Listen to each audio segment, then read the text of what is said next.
a este encuentro. Ya sabemos aquella frase de Jesús, que donde hay 2 o 3 reunidos en mi nombre, allí estoy yo, en medio de ellos.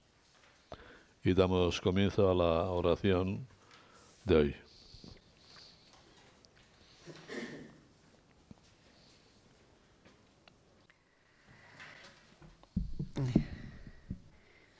El tema de hoy puede ser desarrollado, al menos, desde 2 puntos de vista.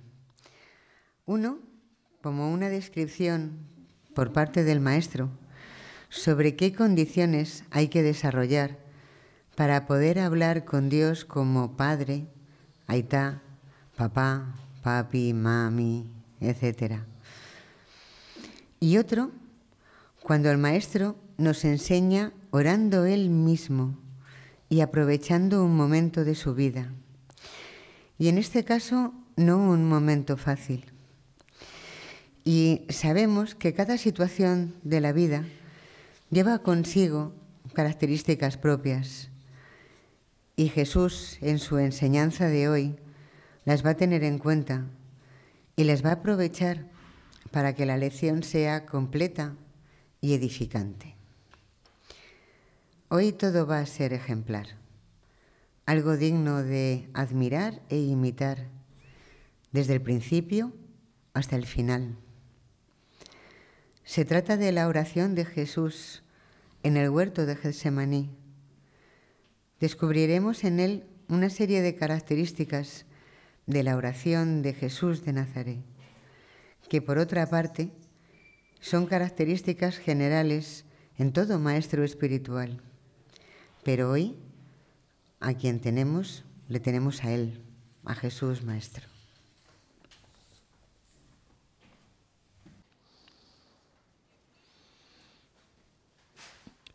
Vamos a recogernos durante unos momentos de silencio.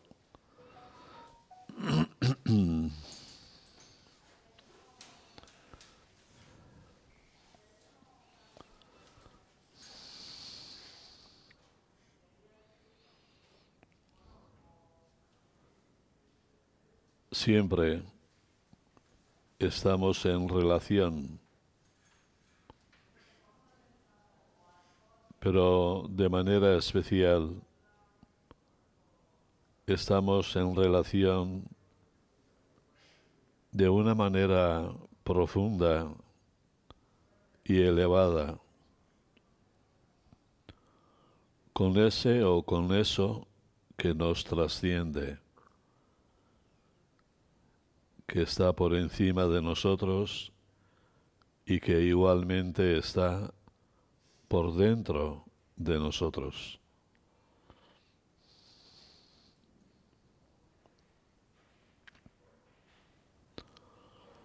Hoy vamos a acompañar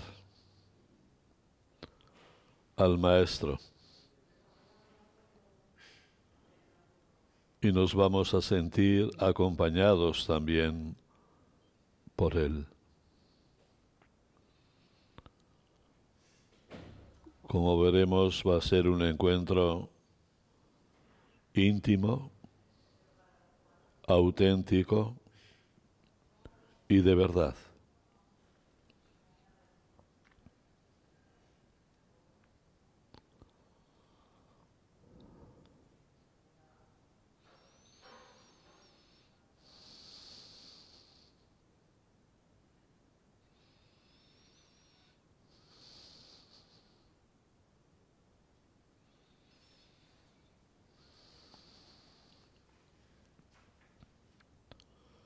Como todo lo que toca un maestro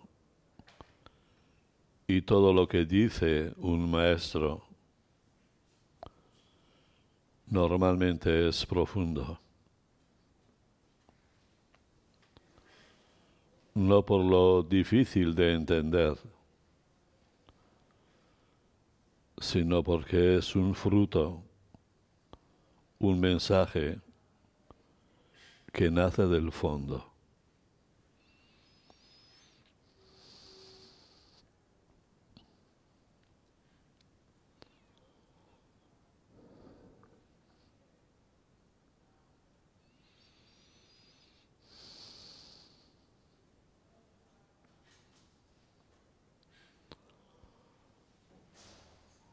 Como se nos ha dicho, vamos a ir señalando paulatinamente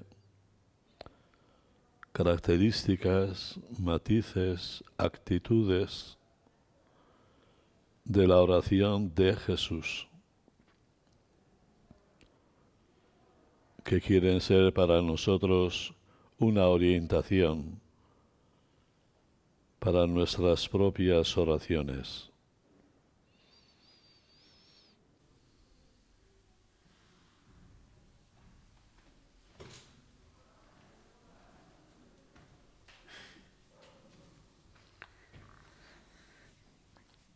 El que ora es el que está o es en ese momento. Cuando llegaron a un lugar llamado Getsemaní, dijo a sus discípulos: «Sentaos aquí mientras oro». Y tomó consigo a Pedro, Santiago y Juan, y comenzó a sentir pavor y angustia, y les dijo: «Mi alma está triste hasta la muerte. Quedaos aquí y manteneos despiertos».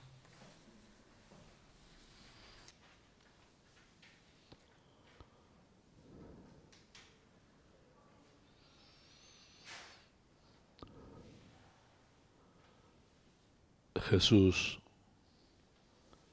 esa persona que está a nuestro lado aquí,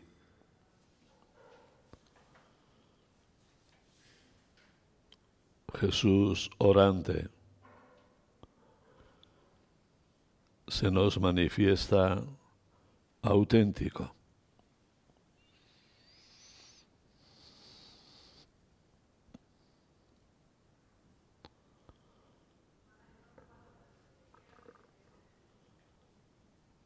No es para menos que ante Dios la mejor actitud es precisamente la transparencia.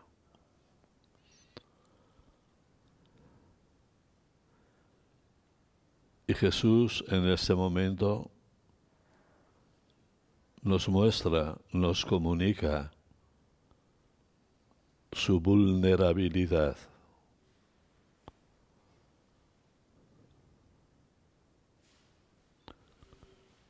Y lo hace ante los discípulos, ante aquellos que en principio tienen que aprender.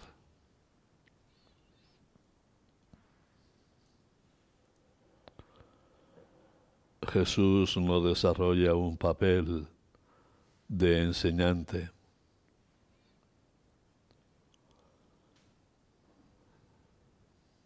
Su papel es lo que en cada momento es y lo que en cada momento siente.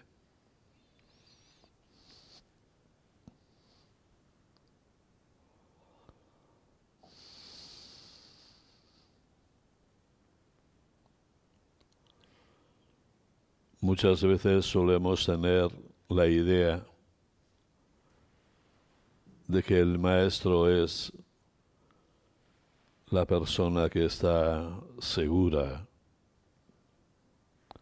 fuerte, con ideas claras, con un temperamento sereno, seguro, con la cabeza alta, fuerte.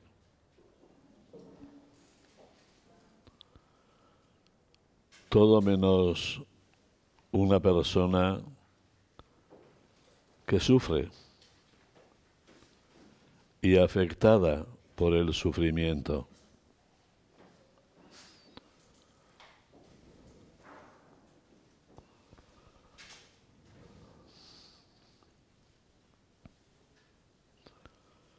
Hay una frase en latín que dice algo así, que las lágrimas no desdicen de los varones.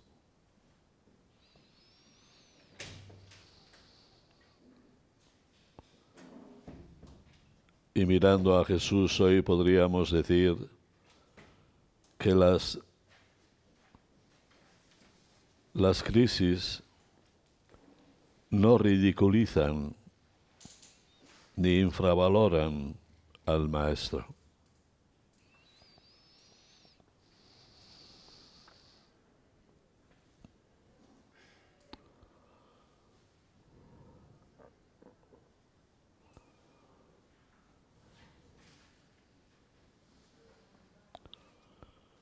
El mismo Jesús nos dice en alguna ocasión: aprended de mí,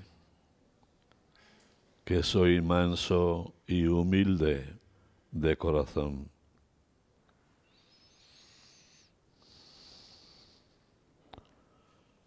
No se sonroja siendo sincero.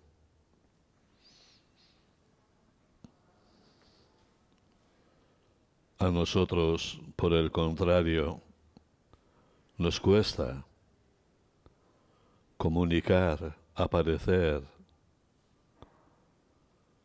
con nuestra fragilidad, con nuestra vergüenza,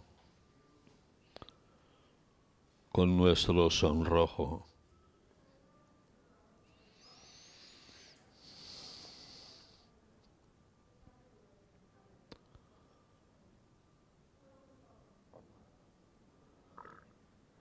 Si algo le mantiene en pie,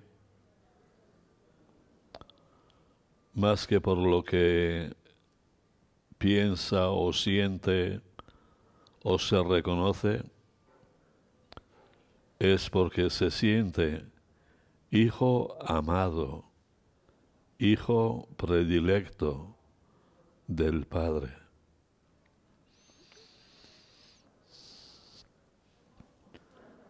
Si su Padre no se avergüenza ante él, ¿por qué él lo va a hacer?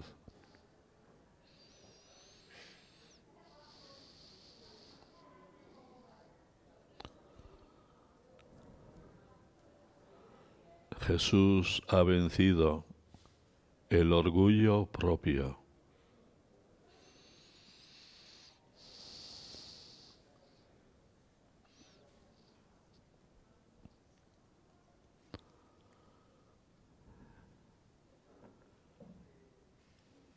¿Qué diferencia hay entre Jesús y los fariseos, a quienes les gusta ponerse a rezar en medio de las plazas para que la gente los vean y hablen con admiración de la fe de aquellos jefes?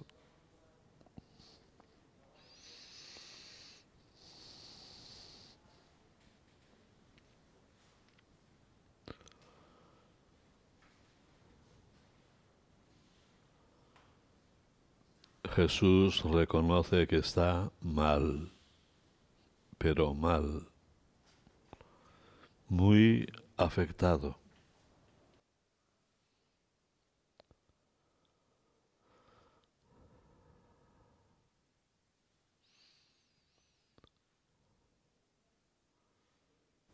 Hace algunos años, cuando comencé el camino de la meditación, me llamó mucho la atención una frase, un principio, un criterio, una idea que decía que es importante aceptar lo inaceptable.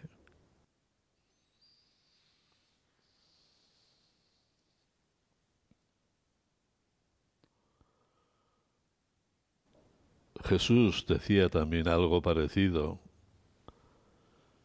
el que quiera ser discípulo mío, que tome su cruz y me siga.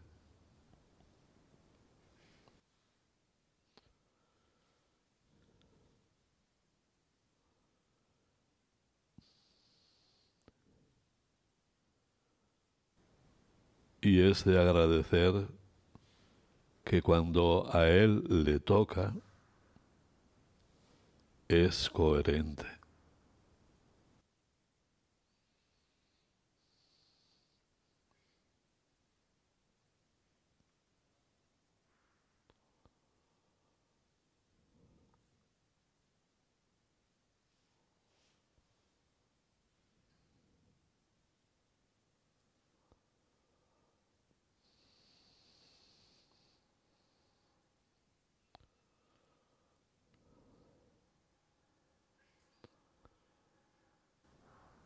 Para que los discípulos maduren, es importante que lo vean a Jesús y lo vivan así. Por eso también les dice, manteneos despiertos.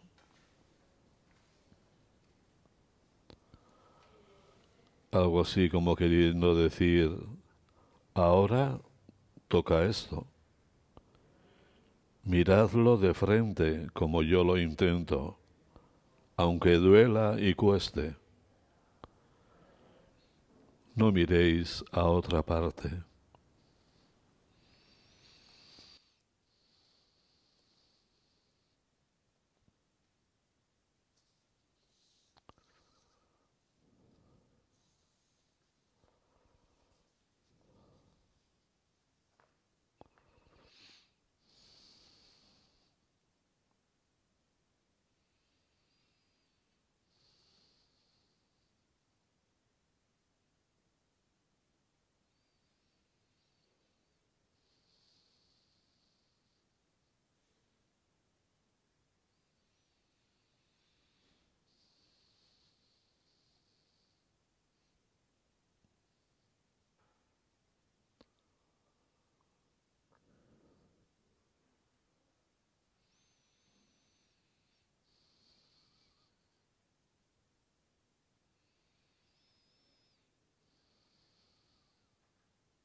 Escuchemos otra característica de la oración en Jesús.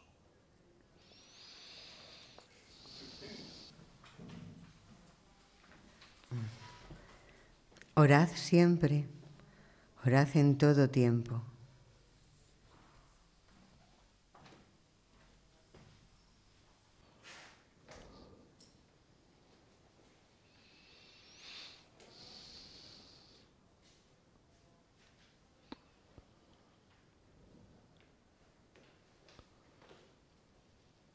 Todos, por propia experiencia,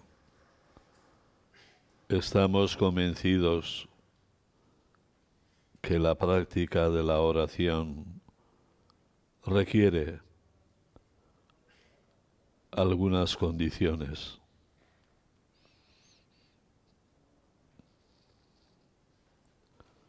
Que hay momentos mejores y otros peores para orar.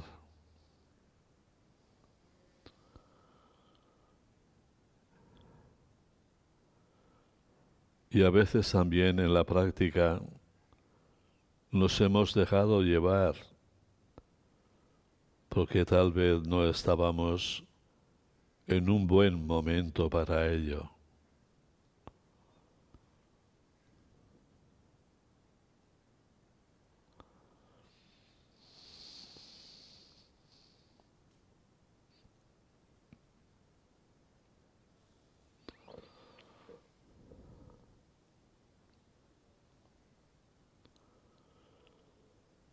La experiencia espiritual no se produce solo cuando nos sentimos bien, sino cuando Dios lo quiere.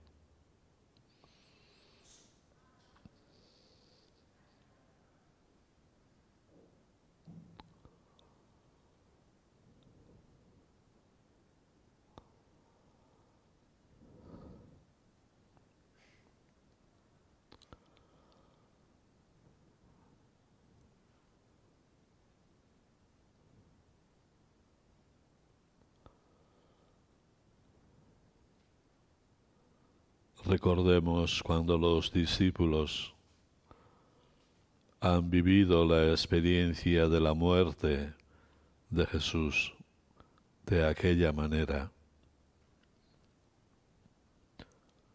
Sienten miedo.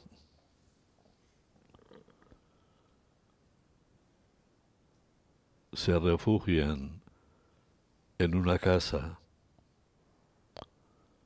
con las puertas cerradas e igualmente las ventanas.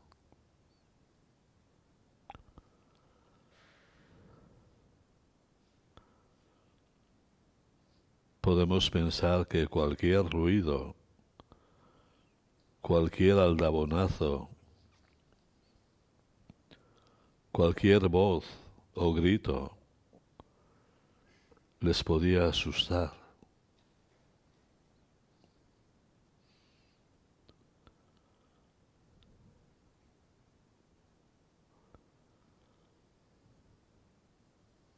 No estaban tranquilos.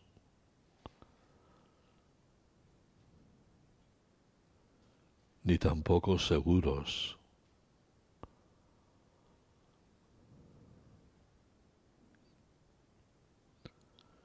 Y sin embargo, tuvieron la gracia, el don de la comunicación del Espíritu.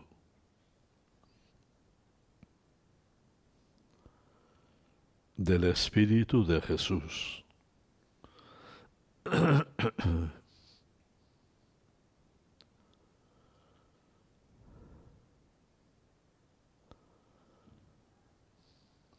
El Espíritu de Jesús también estaba allá, clavado en la cruz.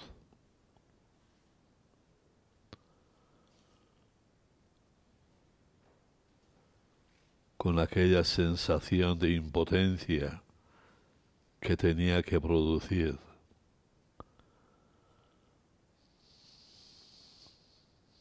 Cúrate a ti mismo. Pues bien, en una situación de temor, aquellos discípulos perciben aquel mismo Espíritu de Jesús, no condicionado por nosotros, sino como lo que realmente es.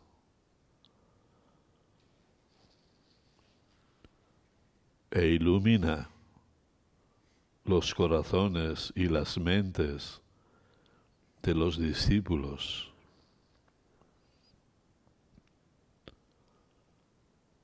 Les comunican su sabiduría, su valentía,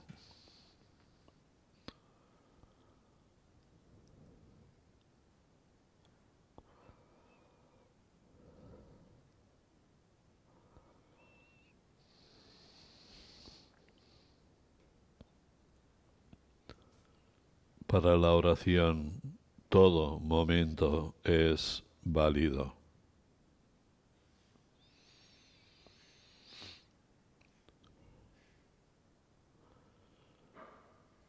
La oración no va a tener sentido por nuestra actitud, por nuestras condiciones, sino sobre todo por nuestra entrega.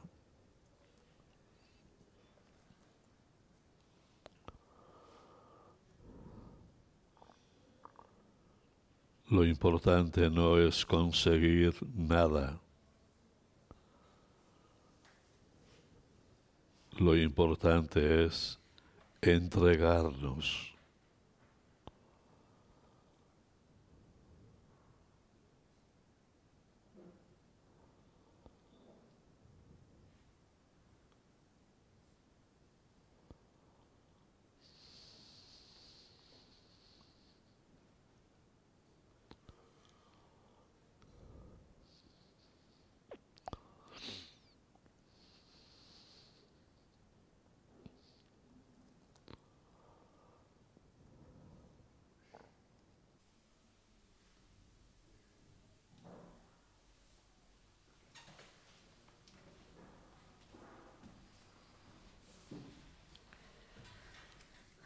más que entrar en oración, hay que entrar en su proceso. Y adelantándose un poco, se postró en tierra y suplicaba que, a ser posible, pasara de él aquella hora. Y decía: Abba, Padre, todo es posible para ti. Aparta de mí este cáliz, pero no se haga lo que yo quiero, sino lo que quieres tú.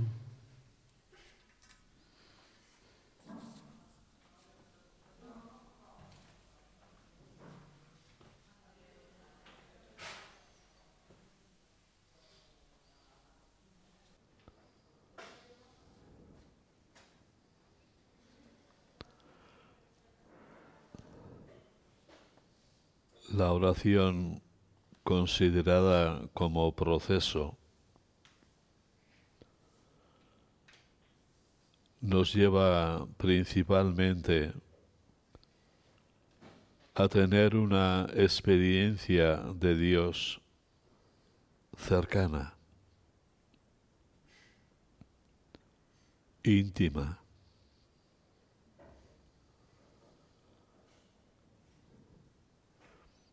Nos lleva a experimentar a Dios como un compañero o como un padre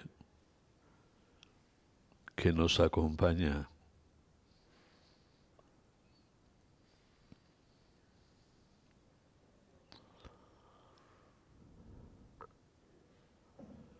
Yo nunca le he sentido enfadado y creo que tampoco vosotros.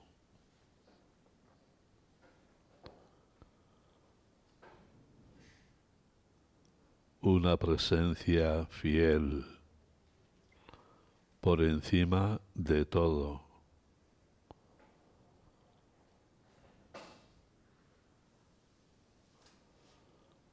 Más próximo que nosotros mismos.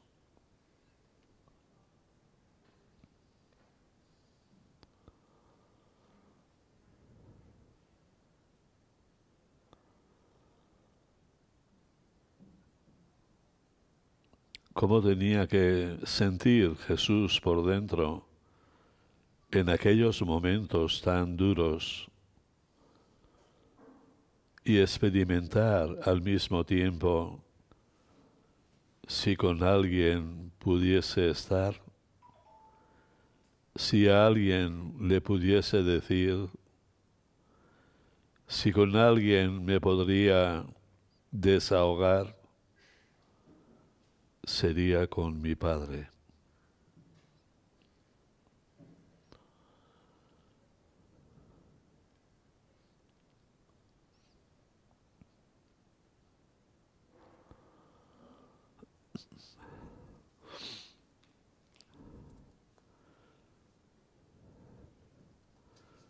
Si pensamos alguna vez en nuestras relaciones humanas,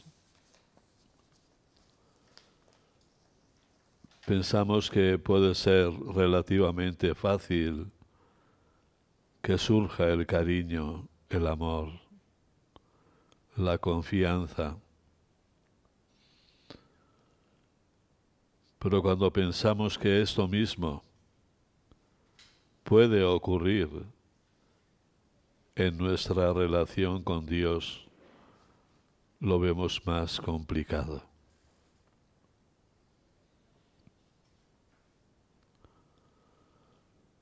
Pero no por complicado es imposible. También podemos amar con el corazón a Dios.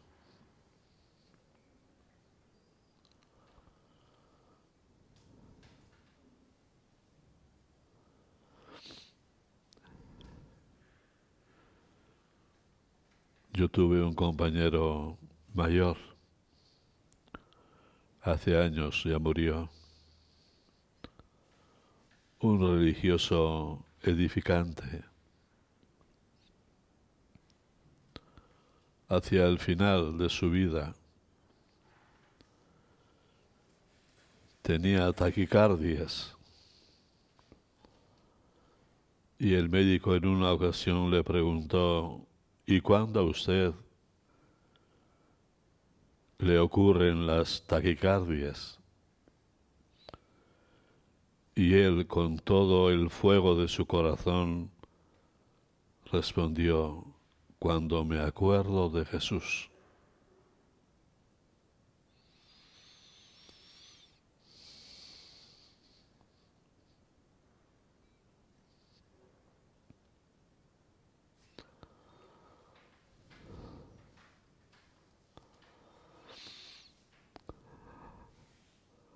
Aquel otro hermanito de Carlos de Foucault, religioso de esa congregación, una tarde tenía una gran ilusión. Estaba contento, se sentía feliz, porque esa noche podía estar toda ella al lado de su amigo Jesús en la Eucaristía.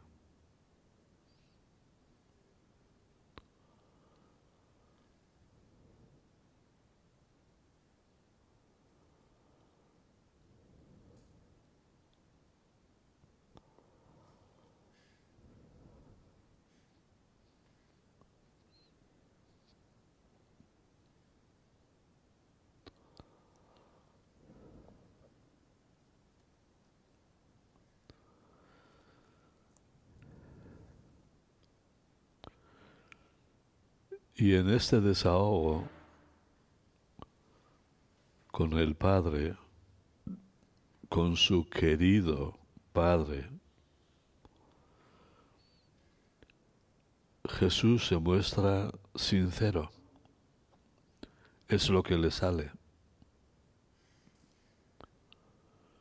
Lo primero de todo, que si es posible, todo esto que estoy viendo que me va a ocurrir, por favor, haz que no se cumpla.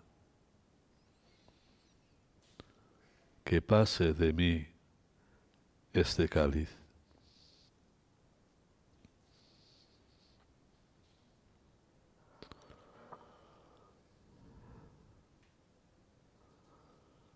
Es una reacción normal. Es parte del proceso de la oración. Pero el proceso no acaba ahí ni así.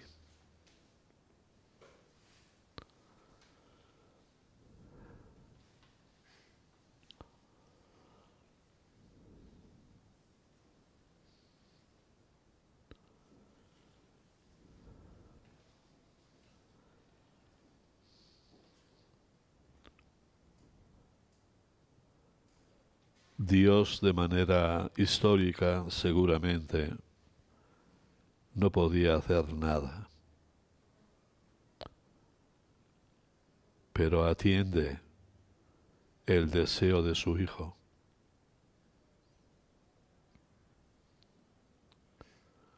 No le libra de la cruz,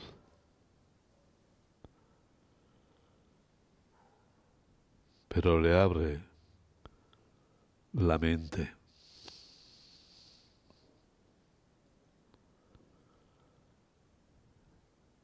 En este caso, podría pensar Jesús: lo mío,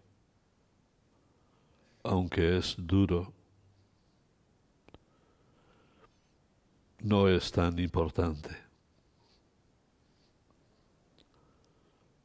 Lo que me cuesta menos aceptar ahora es que tu plan, muriendo yo en la cruz, se cumple. Tu deseo, a pesar de morir en la cruz, se va a realizar. Lo que tú quieres se va a cumplir, no como yo quiero, sino como tú, por encima de todo, lo vas a llevar a cabo.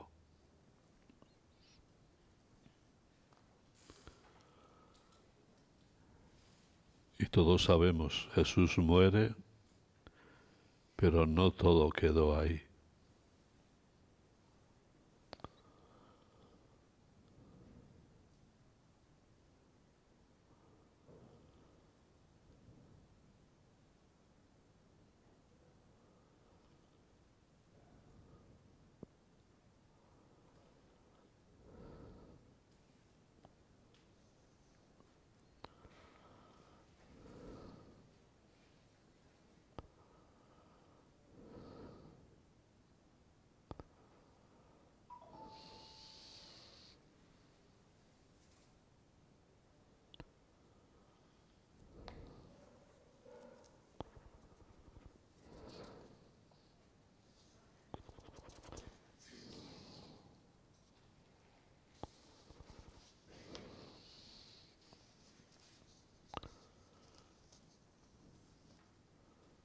Jesús les dice a los discípulos, pues el Espíritu está pronto, pero la carne es débil.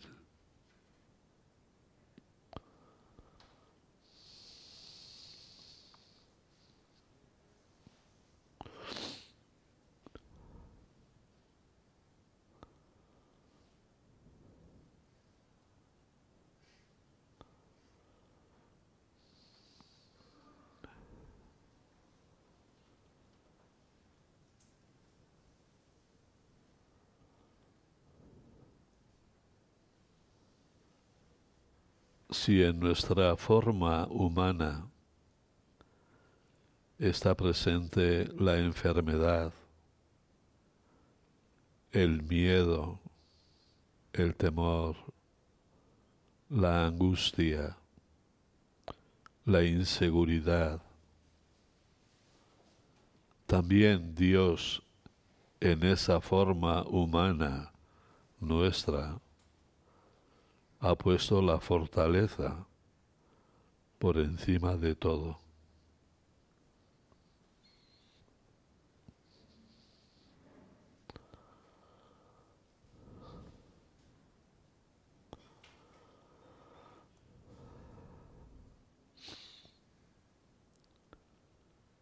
Seguramente todos, de alguna forma o de otra, hemos podido experimentar la capacidad transformadora de la oración.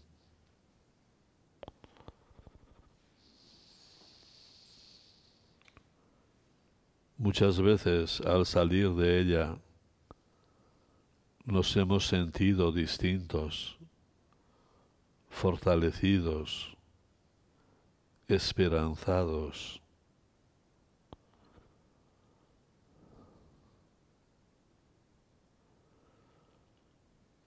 Todo es posible porque estamos ante el faro que quiere captar nuestra atención y nuestro deseo.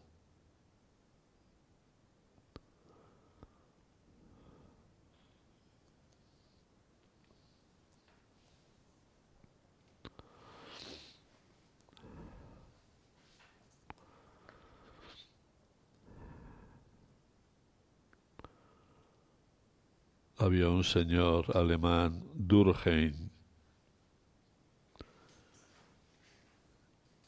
que en su vida también tuvo que ir a Japón y conectó con la espiritualidad zen. Y un discípulo de este Durkheim fue el que dijo aquello de aceptar lo inaceptable. Pues estando Durkheim en la clínica, al final de su vida, fue visitado por este discípulo y su compañera.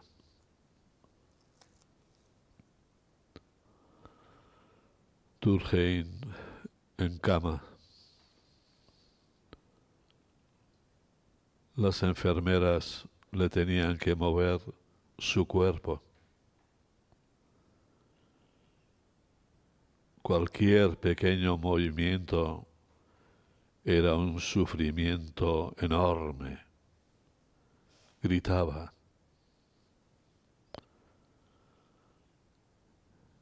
El discípulo se extrañaba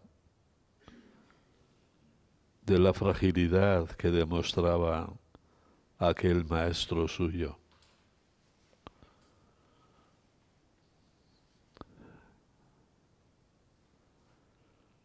Cuando ya le cambiaron la postura, Durkheim le dijo a su discípulo, esto es aceptar lo inaceptable.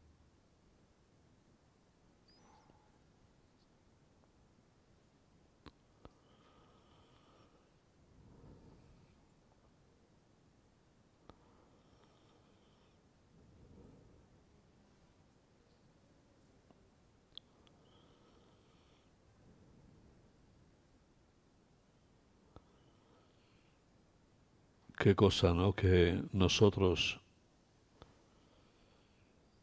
nos parece que lo lógico es no sufrir para poder ser felices. No sufrir para poder estar bien.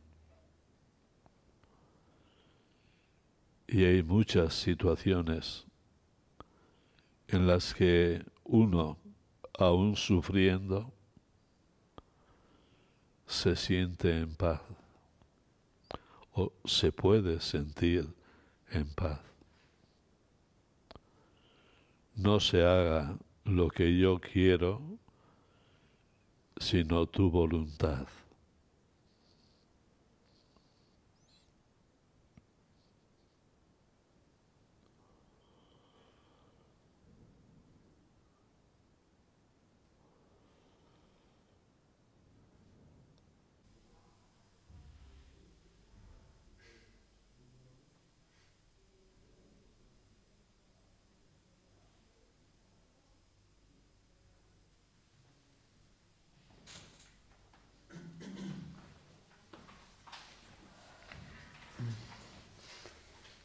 En la oración, el tiempo cuenta, pero el proceso continúa.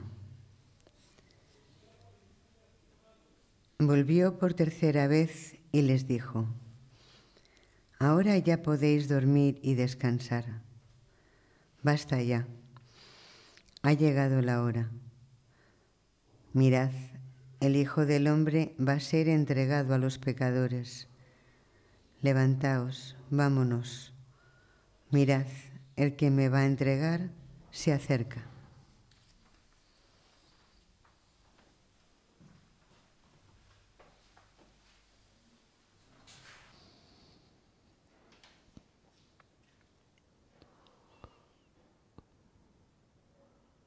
No sabemos el tiempo que duró la oración en el huerto.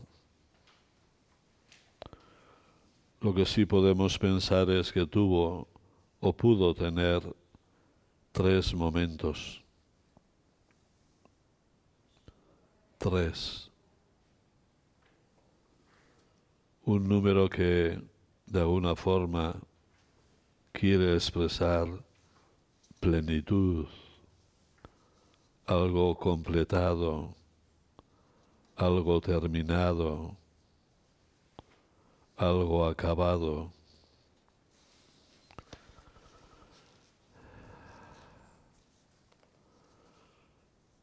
En la tradición cristiana tenemos la realidad de la Trinidad, ¿no? Padre, Hijo y Espíritu. Se nos dice que Jesús estuvo sepultado 3 días y al tercer día resucitó.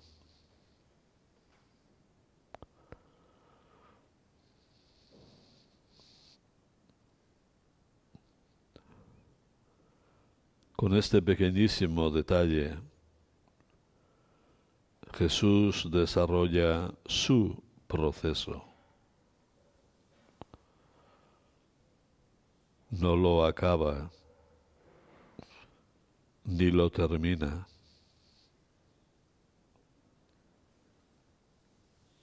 Simplemente lo expresa con un basta ya. Se nos acabó el tiempo.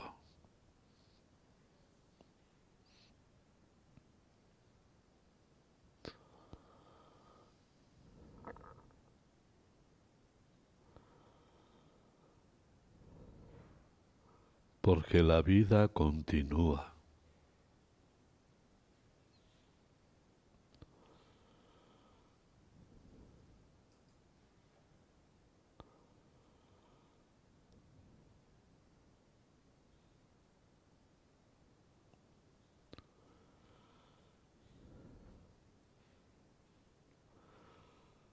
Recordamos también aquel pasaje de la transfiguración, cuando Pedro le dice, qué bien se está aquí, hagamos 3 tiendas para seguir gozando de esta beatitud.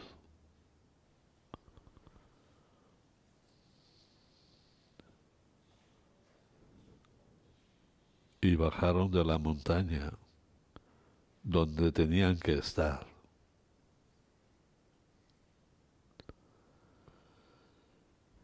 Y Jesús también en ese momento vuelve a la vida con una actitud activa. No es pasivo. Jesús da la cara. La ve venir. No le sorprende, ni le coge el susto.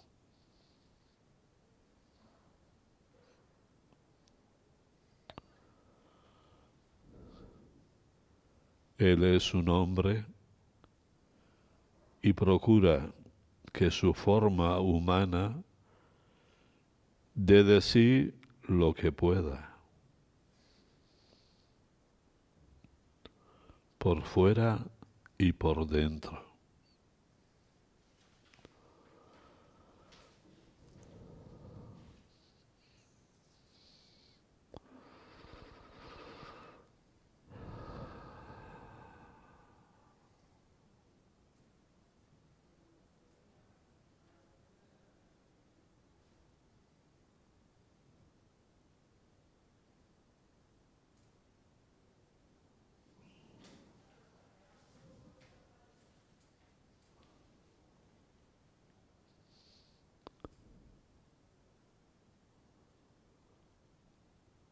Podemos dialogar con Él,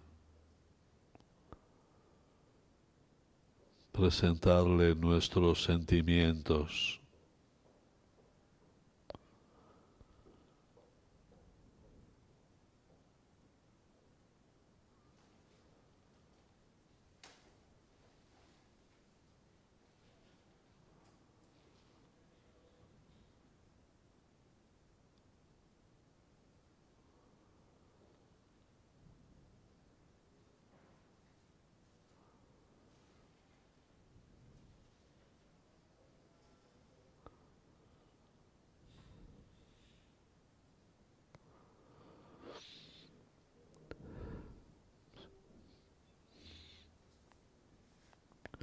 Bien. Hemos puesto ahí unas preguntas, pero bueno, si queréis igual podríamos simplemente, el que quiera expresar, pues, cómo se ha sentido o qué le ha llamado la atención o le ha podido impactar, qué hemos aprendido, qué admiramos, qué dudas tenemos.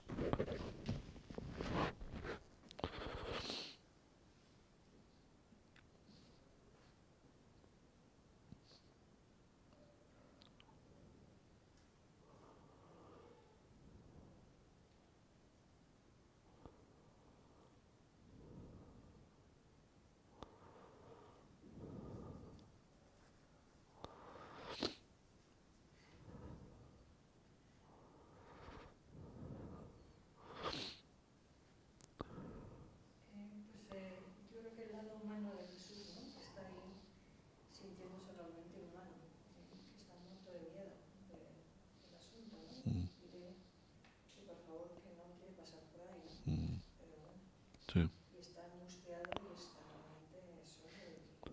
Sí.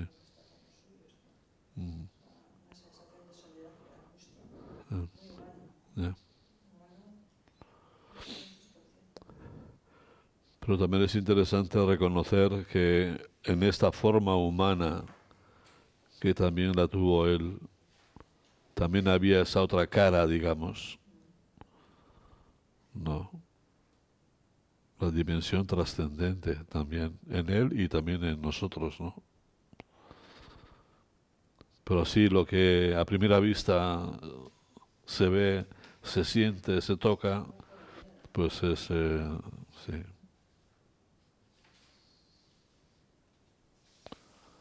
Sí. Hace falta ir ahí. Bueno, no sé cómo está. Casi mejor para que se escuche. Sí. En la grabación. En la grabación, sí. Bueno, pues a mí me hacía pensar, porque claro, pienso que Jesús es un hombre con una misión y no se puede separar Jesús de su misión. No es una persona, no soy yo. Entonces, lo que me sorprende de él, yo creo que el miedo para mí va más no por el lado personal, no creo, sino más bien por el lado de su misión, de decir qué pasará aquí, qué pasará, no decir estos discípulos que se me duermen han entendido algo, este movimiento continuará, no continuará. Yo pienso que eso es una angustia muy grande para cualquier persona que lleva una gran responsabilidad. Entonces, y pienso que en ese momento, ¿cómo resuelve la angustia? Que bueno, es complicado. Es teniendo una fe absoluta en su Padre. Es decir, bueno, hasta aquí me has traído y me imagino que tú les guiarás. Es decir, porque claro, él no tiene ninguna seguridad en ese momento de qué va a pasar. No lo tiene, no está viendo una película. Y yo creo que esa es para mí la gran preocupación. Y también de su pueblo. Él ama a su pueblo. Sabe lo que va a pasar. Como él decía, bueno, esto, digamos, el sufrimiento que viene a ese pueblo como consecuencia de esa muerte, ¿no? Todo eso está ahí. Y de alguna manera, incluso el judaísmo, Jesús es profundamente judío. Entonces pensar, ¿qué va a pasar? Es decir, con mi gente, con mi pueblo. Es decir, años y años de gente maltratando a mi pueblo por esta muerte, ¿no? Todo esto es como una especie de epicentro de preocupación sobre él que yo creo que le abruma, por eso dice que llora sangre, le abruma. Y entonces la única manera de decir, bueno, pues mira, decir, tú tendrás la solución, porque yo no la tengo, yo no tengo la solución. Y creo que es impresionante, es decir, en ese momento es impresionante. Y por supuesto los discípulos están a años luz de ese corazón. Porque yo siempre he pensado, cuando una madre va con un niño que tiene 40 de fiebre al hospital, no se duerme. Es decir, no se duerme. Cuando tú tienes a una persona que quieres profundamente, rezando de esa manera, tú no te duermes. Tan simple como eso. Ahí lo que está mostrando es una desconexión enorme. Y frente a eso, cómo él lo digiere. Eso es lo grandísimo para mí, ¿no?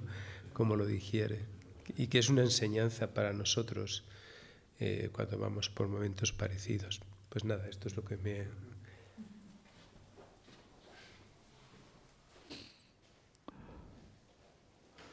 En ese sentido que dices, Armando, es verdad.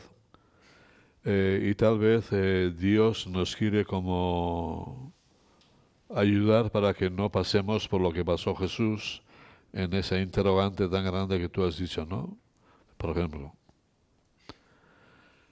Jesús no oiría nada, pero allá se nos presenta en los evangelios aquel centurión, ¿no? Que viéndole a Jesús cómo estaba y cómo estaba, ¿no? Pues no pudo por lo menos que decir verdaderamente este era hijo de Dios, ¿no? O cuando el ladrón le dice acuérdate de mí, que igual no se dijo nada de eso, pero quiero decir que son como pequeños símbolos, ¿no? Que el Espíritu de Jesús resucitado nos regala para que nuestra fe no se quede tan desnudo o al desnudo como a lo mejor se pudo quedar la fe de Jesús, ¿no? Acuérdate de mí cuando estés en tu reino, ¿no? Que son pequeños granos de mostaza, es verdad, ¿no? Pero que dentro de sí pueden llevar un dinamismo.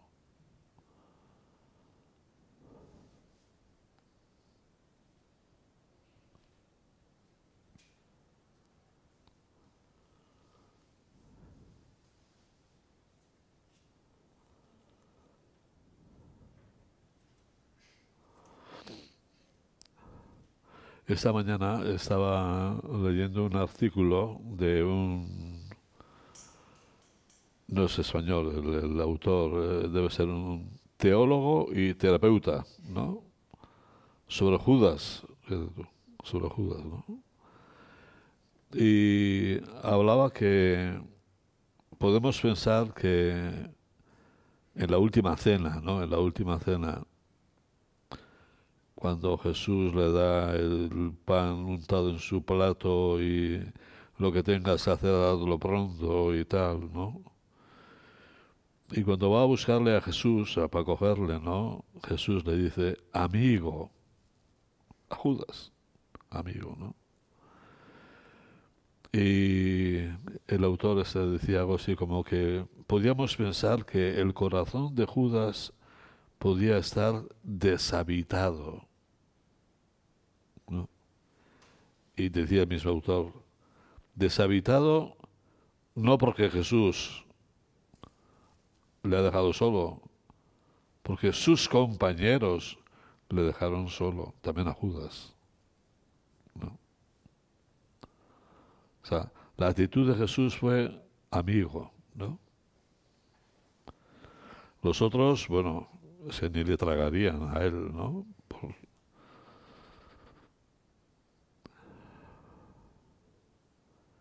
Entonces quiere decir que a veces también los humanos podemos con nuestros juicios o con nuestros prejuicios o manías o lo que fuere, podemos aislar, ¿no? El interior del corazón del prójimo, ¿no?